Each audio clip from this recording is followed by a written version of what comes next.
I think the governance of the cost program is something that allows for more flexibility to when we want to set up new actions, new activities.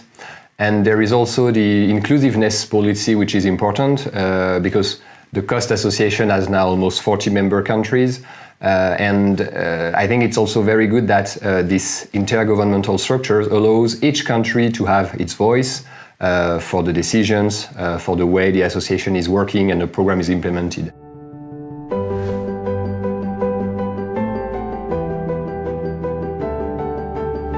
Well, probably the fact that I had the chance and the opportunity to act actually as interim chairman of the executive board and then interim vice president of the association. So in that time it was due to some personal situations, but then at that time the president asked me to do the interim. And yeah, it was really a great chance for me because it was really an opportunity to contribute at the, let's say, very high level of the Cost Association.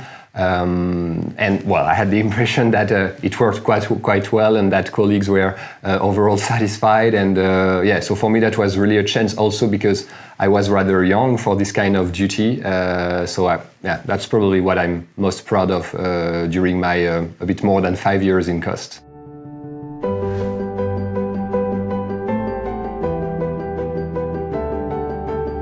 Cost is important for my country, for France. Notably, I would say for young researchers, because I mean, the big advantage of Cost is really to allow all researchers, all scientists to connect to networks, to European networks in science, in research. And of course, in France, there are already well-known researchers who are very well connected, but it can still be a challenge for young researchers, let's say for PhD students, for postdocs. But today, it's almost impossible to have a career in research, in science, if you don't have any connection at least at European level. So I think it's really a good opportunity for young researchers because already at the level of the PhD, you can join a Cost action, you can connect to your peers from all over Europe and also beyond Europe.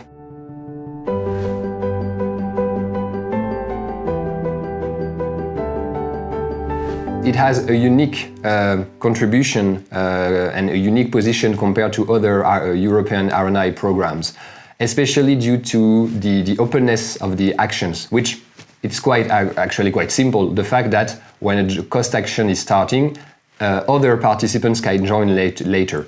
It seems quite simple when you say it, but actually it's very different from how Horizon 2020 is working, because in a traditional project in Horizon 2020, the list of partners is defined at the beginning of the project and then it's not open anymore.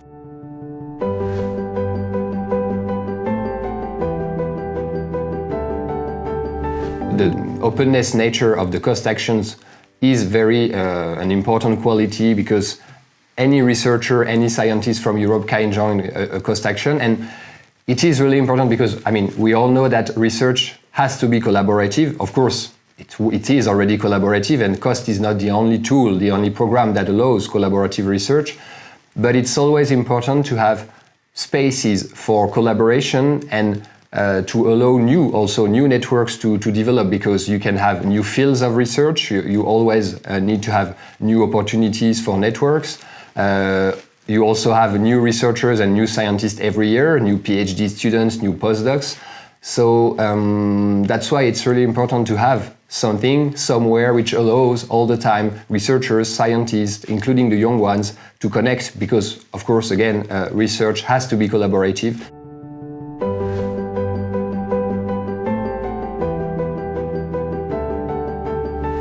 One, I would say, is, well, best, maybe not in the sense that it was a very good period, but when the Brexit happened, of course, it had consequences on Cost as well, the way United Kingdom was able to continue or not its participation in the Cost program.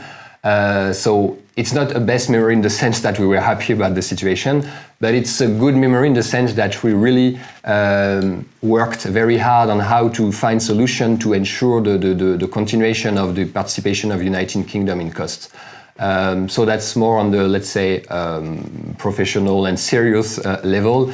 And on a more personal note, I guess I can say that in general, we had very good moments when we had CSO meetings, so the Committee of Senior Officials, which is the General Assembly of the association, because each time a country is hosting the meeting, so it allowed me also to travel in places I hadn't seen before. I went to Montenegro, I went to Iceland, and maybe I wanted to say a word for the last CSO meeting that I attended, because it was in the end of 2019, so it was a bit before this whole current situation that we know with the COVID.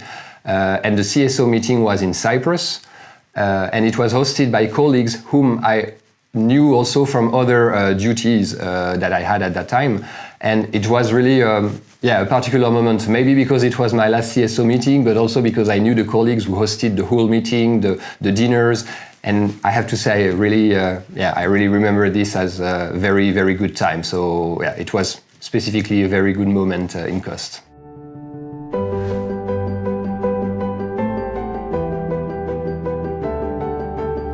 To start with, let's say, continuation of the program. I mean, it's a bit basic to say it, but I think, as I said earlier, the program, the COST program, is really important as it is. So it has to continue. I'm also saying this because we are this year celebrating the 50 years of the COST program. It is also the year of a ministerial meeting, which takes place more or less every 5 or 6 years. And so it's very important that member countries continue to commit, and also the European Commission, which funds a big part of the COST program. So the future that I see for COST is also, a question of budget, actually. You know that the COST Association has made a request to have a double of its funding for the next period, so in Horizon Europe compared to Horizon 2020. And I think it is really important to have an increase of the budget, because there are so many cost actions, so many proposals which are not funded because there is not enough budget, although the proposals are of very high quality. And so that's why I think it's really important. Of course, the COST program can evolve. There are ways to make it simple in terms of administration, for instance. But I think the key issue is really to have a sufficient budget in the next years to make sure that the COST program can have a strong impact on all Europe and all research communities.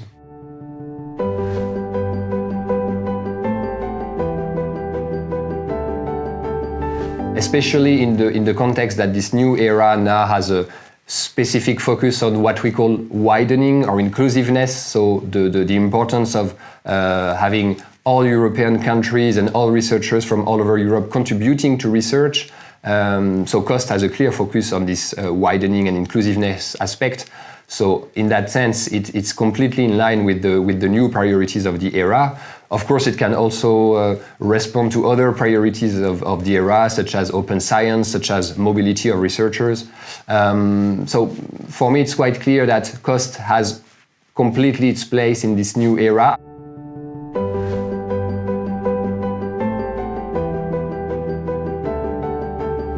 If I have to describe COST in one word, I would certainly use the word network. I mean, it's obvious, but it's clear that it's really the main action of the COST program. It's about networking.